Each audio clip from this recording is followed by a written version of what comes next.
بسم اللہ الرحمن الرحیم۔ السلام علیکم ورحمۃ اللہ وبرکاتہ۔ رسول اللہ صلی اللہ علیہ وآلہ وسلم نے فرمایا، ہر نبی کے لیے اللہ تعالیٰ نے ایک دعا عطا کی۔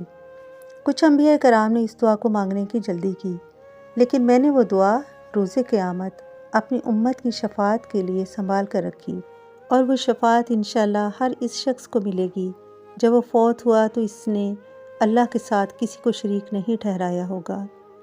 حضرت ابو ہریرہ رضی اللہ تعالیٰ عنہ سے روایت ہے کہ نبی صلی اللہ علیہ وآلہ وسلم نے فرمایا، یا اللہ، میں نے تم سے ایک وعدہ لیا ہے اور تو بے شک اپنے وعدے کے خلاف نہیں کرتا۔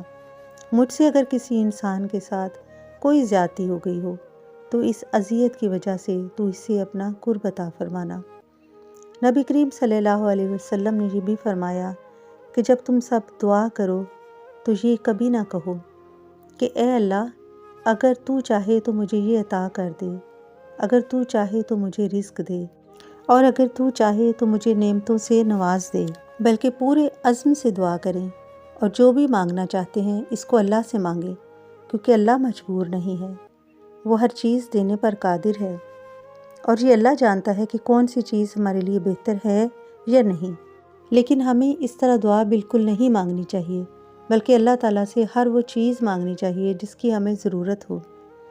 اللہ تعالیٰ ہم سب کی دعاؤں کو شرف قبولیت عطا فرمائے، آمین یا رب العالمین۔